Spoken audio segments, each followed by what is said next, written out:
Bismillahirrahmanirrahim. Assalamualaikum warahmatullahi wabarakatuh. Baik teman-teman, bagaimana kabar kalian? Apakah masih sakit atau sudah sehat? Aku harap kalian baik-baik saja dan sehat selalu. Oke, perkenalkan, namaku adalah Ahmad Fuad. Aku adalah mahasiswa dari Winkas Jember, Prodi Perbankan Syariah. Nah, di sini saya akan membahas tentang perilaku produsen. Mengapa kita harus tahu perilaku produsen? Nah, sebelum itu saya kasih tahu dulu sekedar info. Perilaku produsen ini saya tempuh di mata kuliah Ekonomi Moneter yang diampu oleh Bu Nikmah, yaitu salah satu dosen atau kaprodi dari Prodi Ekonomi Syariah. Oke, saya lanjutkan. Untuk agendanya, pertama kita belajar tentang pengertian produksi. Pengertian produksi terbagi menjadi 3, yaitu menurut Islam, kemudian produksi menurut Imam Al-Ghazali, dan kemudian produksi menurut Kant. Berikut materi yang kedua, yaitu tujuan dari produksi. Berikut materi yang kedua, yaitu tujuan dari produksi itu sendiri. Tentang apa yang dihasilkan, apa yang harus dicapai, dan kenapa perlu sebuah tujuan. Oke, dan selanjutnya yaitu tentang nilai-nilai Islam dalam produksi. Nah, kita langsung saja masuk ke dalam materi 1. Produksi. Apa sih produksi itu? Nah, pengertian produksi dalam Islam yaitu kegiatan manusia untuk menghasilkan barang dan jasa dan kemudian dimanfaatkan oleh konsumen, namun harus sesuai dengan syariat Islam, atau penyediaan barang dan jasa dengan memperhatikan nilai keadilan dan kemaslahatan masyarakat. Oke, jadi contohnya seperti perusahaan air. Perusahaan air itu memiliki produk dan juga jasa. Contohkan saja itu seperti air minum dalam botol. Pertama, perusahaan air tersebut memiliki produk, yaitu air minum dalam kemasan. Oke. Dan kemudian mereka juga punya sebuah jasa untuk nilai keadilan dan kemaslahatan. Jadi contoh untuk perusahaan air itu adalah salah satu contoh di mana untuk pengertian produksi dalam Islam. Oke. Kemudian yang kedua, produksi menurut Imam Al-Ghazali. Nah, menurut beliau, produksi adalah kegiatan manusia untuk mengolah atau mengubah sumber-sumber daya yang tersedia agar mempunyai nilai yang lebih tinggi dan dapat dimanfaatkan oleh konsumen, namun harus sesuai dengan etika Islam.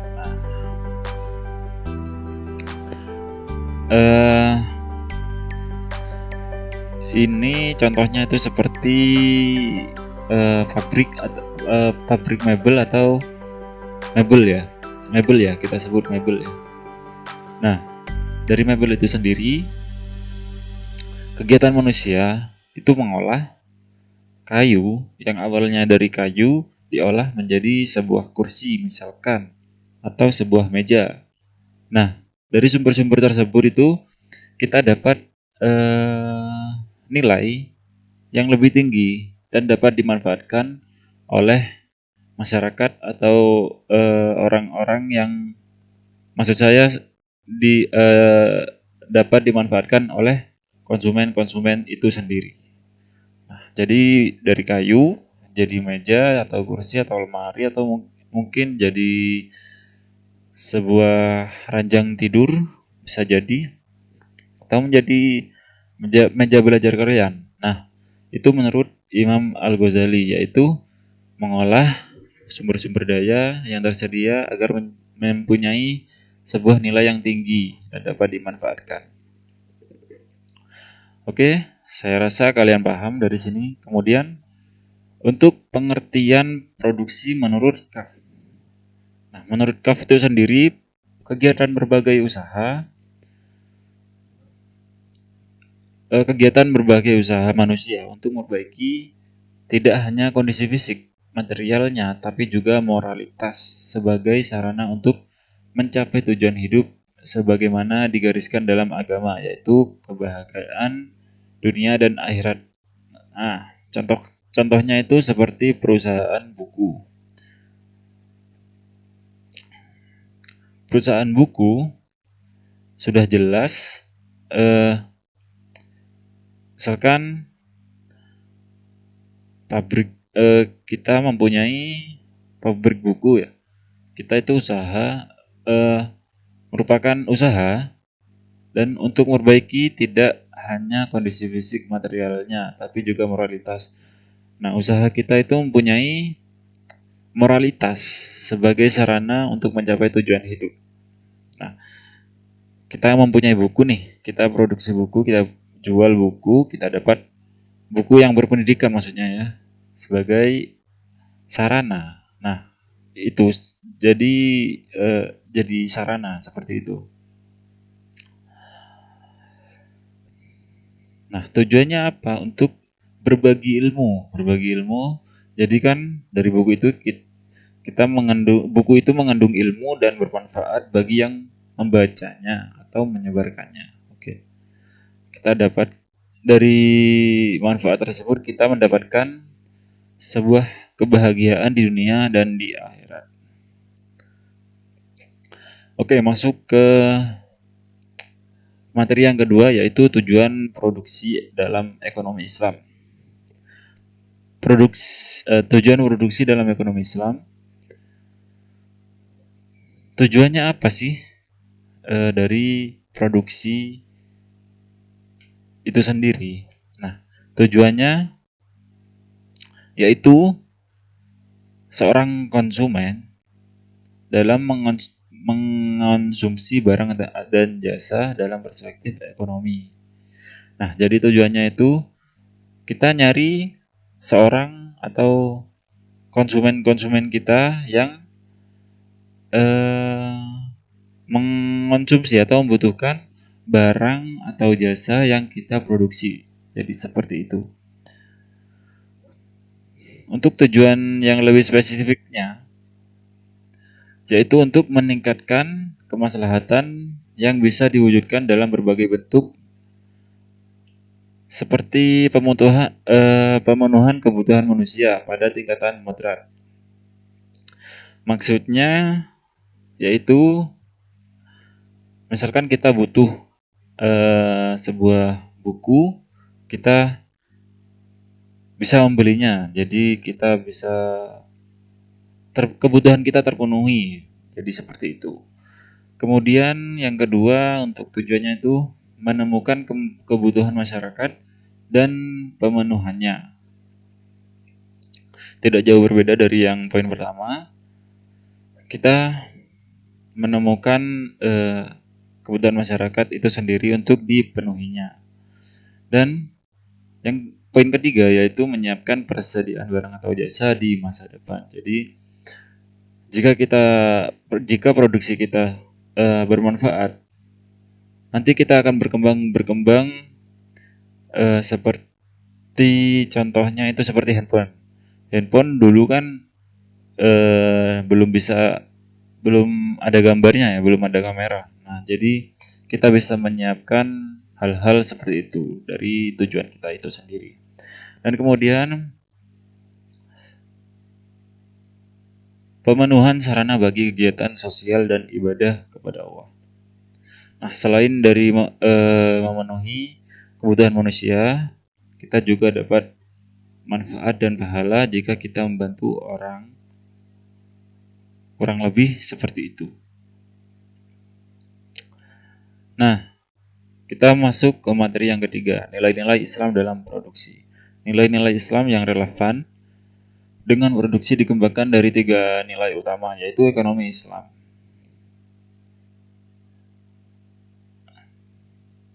yaitu khalifah dan adil. Secara rincinya, lebih rinci lagi, nilai-nilai Islam dalam produksi itu meliputi tentang wawasan jangka panjang. Yang dimaksud wawasan jangka panjang itu apa maksudnya? Nah, maksudnya gini, untuk nilai-nilai produksi itu, kita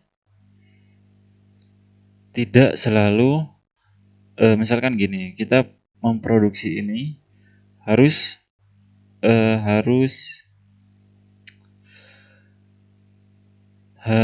habis dalam waktu sekian hari atau sekian bulan, tidak. Tapi produksi itu tidak dalam waktu sedekat itu. Jadi bisa 1 tahun atau 3 tahun atau 5 tahun, seperti itu. Jadi tidak dalam waktu yang pendek. Dan kemudian nilai Islam dalam produksi dapat menepati janji dan kontrak. Nah, bedanya ini. Ada janji dan kontrak kalau di dalam Islam. Jadi misalkan ada seseorang yang kita sebutlah kurang baik, dia tidak akan bisa lari dari janji dan kontrak tersebut. Di sini sisi positif untuk nilai-nilai Islam dalam produksi itu sendiri. Kemudian memenuhi takaran, ketepatan, kelugasan, dan kebenaran. Nah, yang dimaksud memenuhi takaran, ketepatan, kelugasan, dan kebenaran yaitu takarannya itu tidak kurang, tidak lebih, dan ketepatannya itu tidak apa ya? Tidak pas, tidak ya tepat gitulah. Tidak kurang, tidak lebih juga. Kemudian lugas dan benar. Maksudnya kebenaran ini tidak seperti apa ya? Tidak salah gitu ya.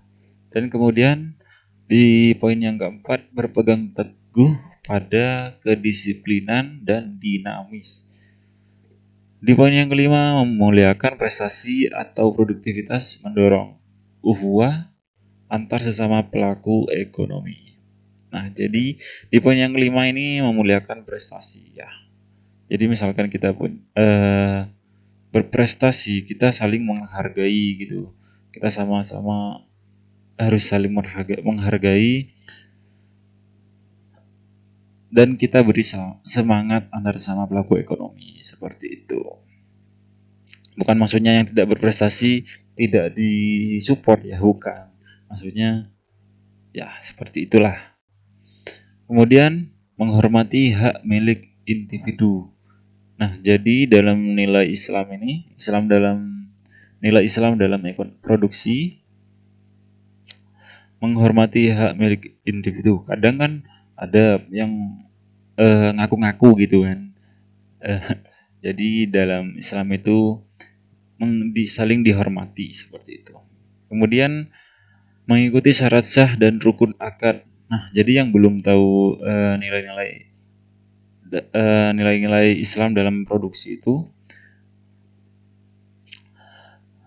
jadi di Islam itu ada syarat sah dan rukun akad. Maksudnya syarat itu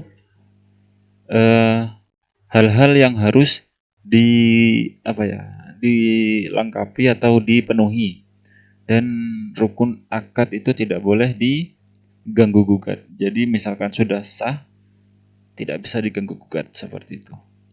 Dan kemudian ada poin yang 8 yaitu adil dalam bertransaksi. Maksudnya yaitu tidak ada yang dirugikan. Misalkan misalkan janjian transaksi sekian sekian itu harus adil dan tidak ada pihak yang dirugikan. Dan kemudian di poin yang ke-9 yaitu memiliki wawasan sosial pembayaran upah tepat waktu dan layak. Misalkan gini, kita mau pembayaran upah terhadap karyawan itu harus tepat waktu dan layak. Misalkan dalam 1 bulan terdapat 30 hari kerja, seperti itu, 30 hari kerja, dan di di kontraknya tertulis gajian tanggal sekian, hasil gajinya sekian sekian sekian. Nah, itu wajib hukumnya untuk tepat waktu dan layak juga. Kita gak mau dong misalkan salah satu dari kita menjadi karyawan waktunya gajian gak gajian, kan gak enak ya. Misalkan gajinya harusnya segini jadi berkurang sekian, kan kurang gimana gitu. Nah, di poin yang terakhir yaitu menghindari jenis proses produksi yang diharamkan dalam Islam. Yang dimaksud menghindari jenis dan proses produksi yang diharamkan gini. Maksudnya kita mempunyai hukum. Dalam Islam kita mempunyai hukum antara halal dan haram. Jadi produk-produk yang dihasilkan secara Islam, produk-produk yang dihasilkan dalam Islam itu tidak terbuat dari barang-barang yang haram. Dan misalkan produk kita sudah terlabel halal dari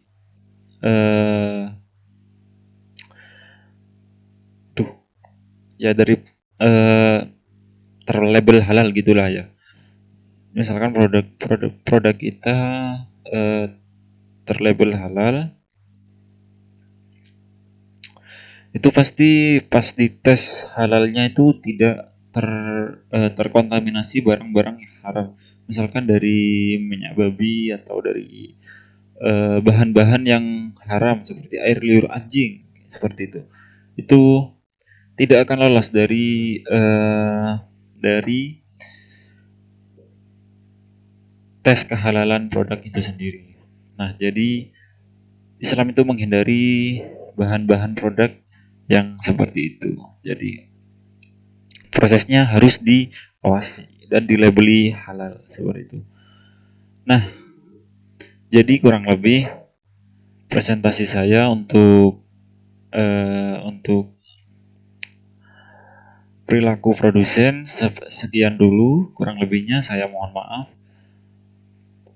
Saya pamit, saya undur diri dulu. Terima kasih. Wassalamualaikum warahmatullahi wabarakatuh.